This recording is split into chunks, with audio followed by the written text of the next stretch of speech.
우리 은혜 받으실 하나님의 말씀은 요한계시록 16장 1절에서 11절까지의 말씀입니다. 또 내가 들으니 성전에서 큰 음성이 나서 일곱 천사에게 말하되 너희는 가서 하나님의 진노의 일곱 대접을 땅에 쏟으라 하더라. 첫째 천사가 가서 그 대접을 땅에 쏟음에 짐승의 표를 받은 사람들과 그 우상에게 경배하는 자들에게 악하고 독한 종기가 나더라. 둘째 천사가 그 대접을 바다에 쏟음에 바다가 곧 죽은 자의 피같이 되니 바다 가운데 모든 생물이 죽더라. 셋째 천사가 그 대접을 강과 물 근원에 쏟음에 피가 되더라. 내가 들으니 물을 차지한 천사가 이르되 전에도 계셨고 지금도 계신 거룩하신 이여 이렇게 심판하시니 의로우시도다. 그들이 성도들과 선지자들의 피를 흘렸으므로 그들에게 피를 마시게 하신 것이 합당하니이다 하더라. 또 내가 들으니 제단이 말하기를 그러하다. 주 하나님 곧 전능하신 이시여 심판하시는 것이 참되시고 의로우시도다 하더라. 넷째 천사가 그 대접을 해에 쏟음에 해가 건세를 받아 불로 사람들을 태우니 사람들이 크게 태움에 태워진지라. 이 재앙들을 행하는 권세를 가지신 하나님의 이름을 비방하며 또 회개하지 아니하고 주께 영광을 돌리지 아니하더라. 또 다섯째 천사가 그 대접을 짐승의 왕자에 쏟으니 그 나라가 곧 어두워지며 사람들이 아파서 자기 혀를 깨물고 아픈 것과 종기로 말미암아 하늘의 하나님을 비방하고 그들의 행위를 회개하지 아니하더라. 아멘. 아멘. 요한계시록 16장 우리가 1장서부터 16장까지 오기까지 일곱 인 그다음에 일곱 나팔 그리고 마지막 일곱 나팔이 불렸을 때 일곱 대접 재앙이 나오는데 제가 말씀드렸던 것처럼 일곱이라는 숫자는 완전한 완전 수죠. 그래서 완전한 재앙을 의미합니다. 그런데 이것을 잠시 바꿔 생각하면 일곱 번의 기회라고 볼 수가 있어요. 그러면은 21번의 기회가 주어지는데도 불구하고 거절하는 것을 어떻게 하겠느냐라는 것이에요. 10가지 재앙, 그 다음에 모세의 2번의 권면, 그러면 12번의 기회가 바로에게 주어졌음에도 불구하고 바로는 강팍한 마음을 먹었어요. 그래서 성경에 보면 바로가 그 강팍한 마음을 먹었는데 그 하나님께서 그냥 내버려 두셨다 이렇게 표현되어져 있습니다. 그러니까 마음을 강팍하게 하나님께서 먹게 하신 게 아니라 강팍한 마음을 먹으니까 하나님께서 그대로 내버려 두신 것이죠. 그러니까 온유한 자가 땅을 차지한다고 성경에 돌짝밭, 가시떨기밭, 길가밭, 그 다음에 옥토밭 이렇게 나오는 것을 보면 우리의 마음의 밭을 잘 기경하셔서 하나님의 말씀이 심겨졌을 때 그것을 잘 자라게 하는 그런 동산과 같은 마음 상태가 가장 좋은 상태라고 생각이 되어집니다.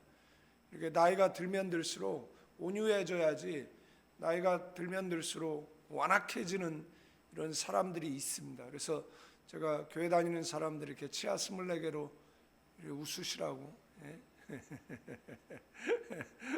늘 말씀드리지만 그냥 늘 웃는 그런 좀 연습, 그러니까 웃는 연습이 필요한 게 아니라 그냥 늘 웃는 얼굴이 가장 좋습니다. 웃는 얼굴이 가장 좋고 그렇게 죽고 사는 문제 아닌데 악다구를 쓰고 그럴 필요는 없을 거라고 생각이 되고 또 그렇게 건드는 사람이 또 있긴 있어요.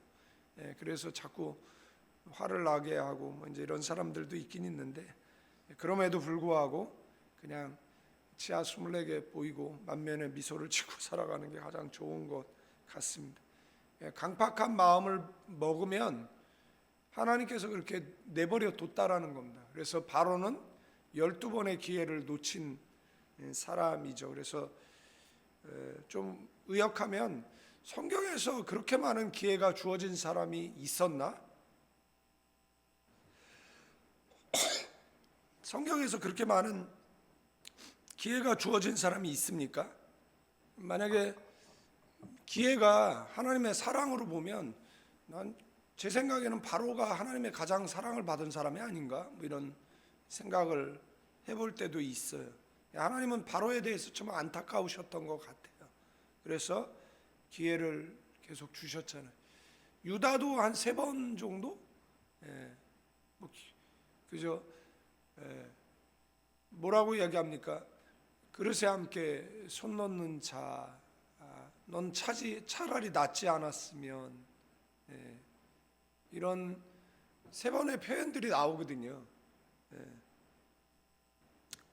그런데 바로는 12번의 기회가 주어졌잖아요. 그러면 우리도 마찬가지잖아요. 7인, 7 나팔, 그 다음에 7 대접, 그러면 21번이잖아요. 그러나 이 7 대접은 그냥 한 번에 쏟아지는 것으로 보는 것이고요. 종국사적 그 심판이라고 볼 수가 있습니다. 구체적인 내용은 내일 살펴보고 의미적인 내용만 좀 오늘 살펴볼 텐데, 요한계시록 16장은 단순히 재앙 이야기가 아니다라는 겁니다. 이것은 하나님의 공의, 그 다음에 죄의 본질, 그 다음에 회개의 긴급성을 동시에 보여주고 있다라는 겁니다. 15장은 하늘에서 드려지는 그 예배가 울려 퍼진 후에 16장에서 그 예배에 하나님이 역사 속에 심판하시는 하나님으로 나타납니다. 그래서 분리가 이루어지면 언제 이루어지냐라고 이야기했을 때 분명히 15장은 하늘 예배를 이야기하고 있고 16장은 땅의 심판을 이야기하고 있거든요. 그것도 7 대접을 한 번에 쏟아붓는 것으로 나온다라는 사실입니다. 특히 16장에서는 하나님이 어떤 분인지, 그 다음에 죄가 어디까지 인간을 망가뜨리는지, 회개가 왜 지금 있어야 하는지를 분명히 밝혀주고 있다라는 겁니다. 요한계시록 전체를 통해서 하나님께서 이렇게 심판하시는 것은 하나님의 어떤 감정의 그런 폭발이 아니다라는 사실입니다.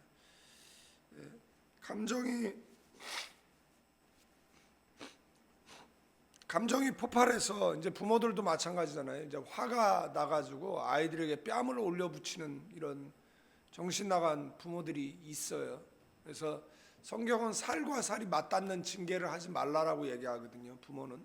그래서 자녀를 노엽게 하지 말아라 이런 표현도 나오는데, 어떤 부모들은 자녀를 이제 화풀이 대상으로, 그래서 전에 백화점에 갔는데 아이가 뭘 깼는데 엄마가 그 자리에서 애를 엄청 때리더라고요. 오래전 이야기지만. 근데 저거 깼다고 애를 저렇게 때릴 일인가 싶었는데 만류할 새도 없이 그 애를 때렸어요. 애가 울고 이제 난리가 났죠. 그런데 그 엄마가 이제 그 아이한테 그렇게 실컷 때리고 나서 한 이야기가 더 가관이었는데, 뭐라고 얘기하냐면 너 집에 가서 봐. 집에 가서 죽여버릴 거야 이러더라고요. 그래서 경악을 했어요. 보면서 저런 사람은 왜 부모가 돼가지고 엄마가 돼가지고 차라리 저런 사람은 엄마가 안 되는 게 안 낫나? 그리고 또 오래 흘러가지고 또 백화점에 갔는데 이제 아이가 뭘 또 깼는데, 그때 점원이 이제 애한테 뭐라 그랬는데 엄마가 그 점원한테 이야기를 하더라고요. 물어주면 되잖아요. 물어주면 되는데 왜 그걸 가지고 아이한테 욱박을 지르세요? 그러더니 아이를 살펴보고 어디 다친 데 없냐고, 그러면서 괜찮다라고, 엄마가 물어주겠다라고 이야기를 하고, 그 다음에 그 값을 지불하는. 주변에서 보는데 그 점원이 되게 뻘쭘해하는 뭐 그런 모습을 본 적이 있습니다. 그래서 하나님의 진노는 이 감정의 폭발이 아니다라는 겁니다.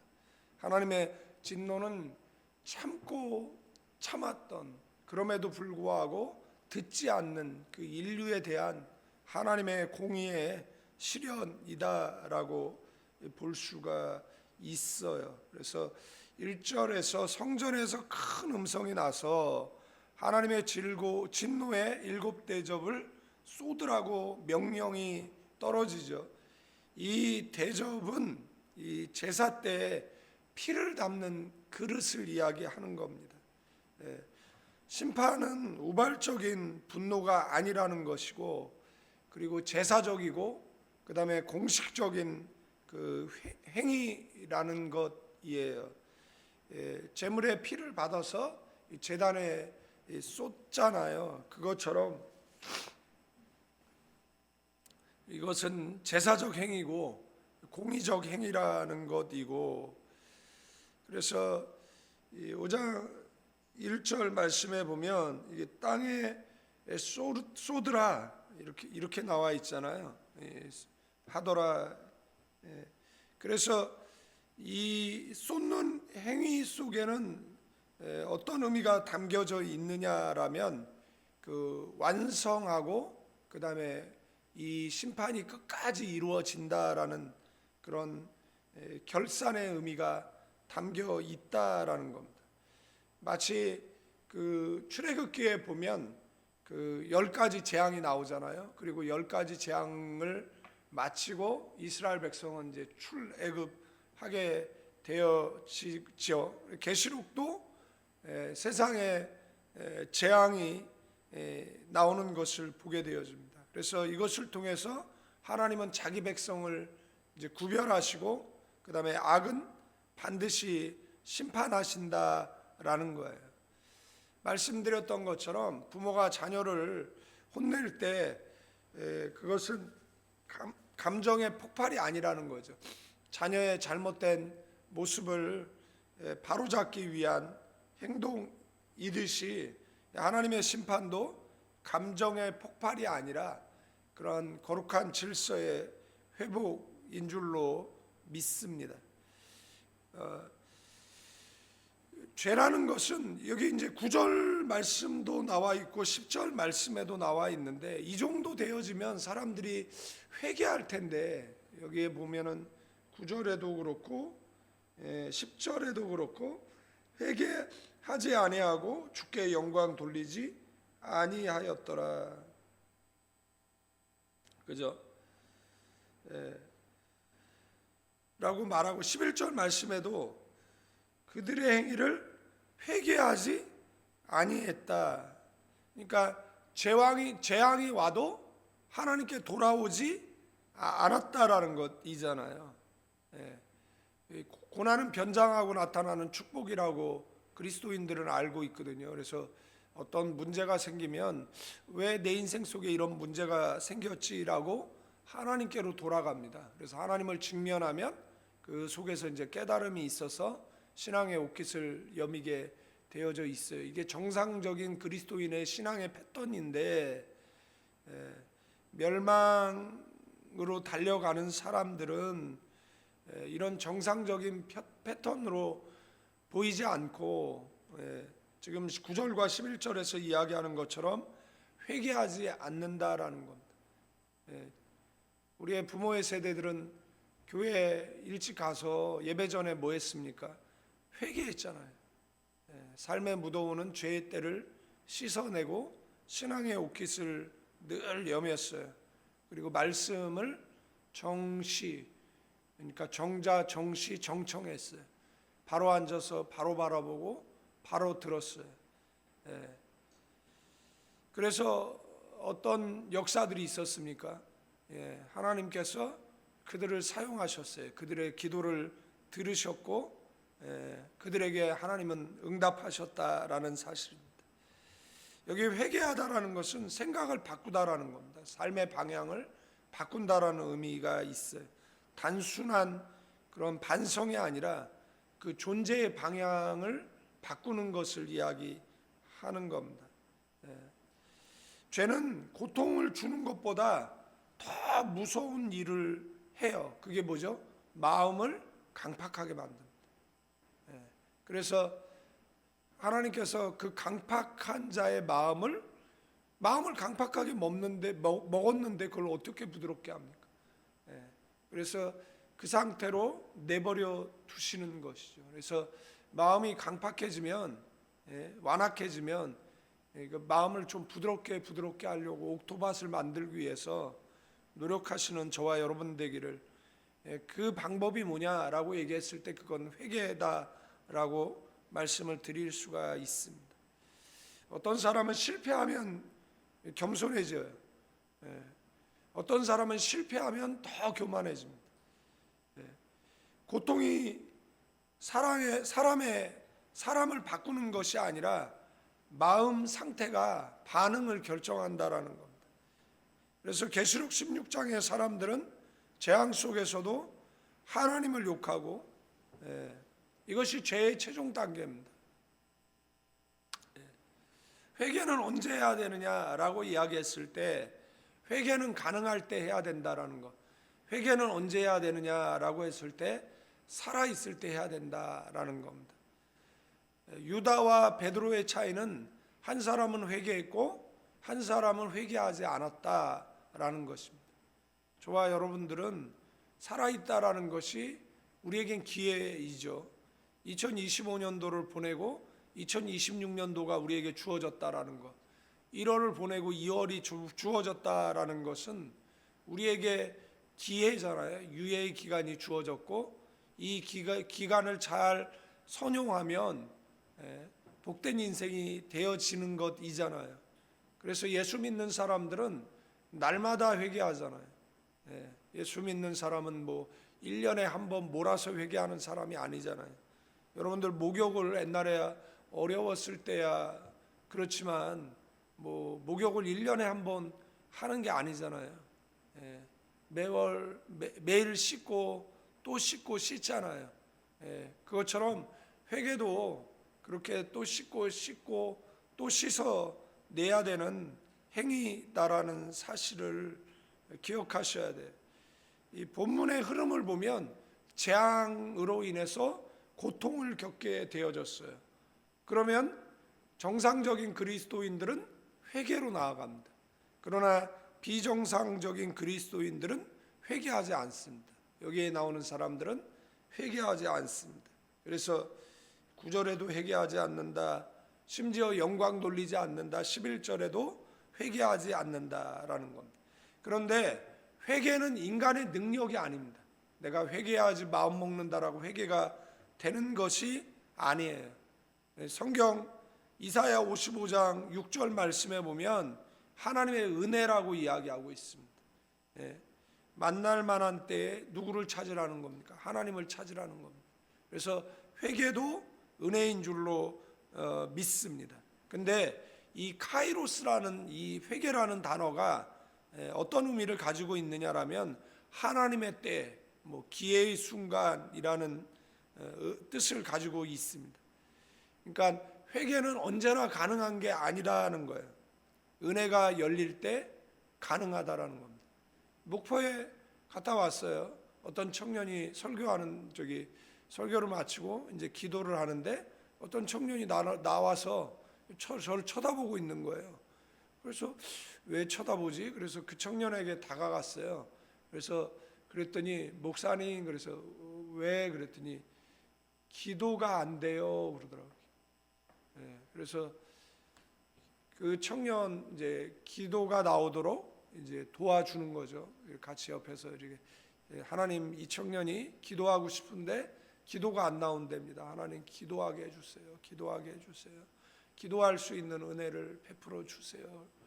그랬더니 기도를 듣고 있다가 이제 입을 띄기 시작하고 기도하기를 이렇게 시작하더라고요. 그래서 여러분들 뭐 기도도 마찬가지지만 언제든지 버튼만 누르면 뭐 기도가 터져 나오고 뭐 회개가 터져 나오고 그렇지 않습니다. 가만히 생각해 보세요. 우리가 뭐 피상적으로 뭐 회개하는 것 말고 정말 눈물 콧물 흘려가면서 회개했던 때가 언제인가를 한번 생각해 보면, 회개는 그냥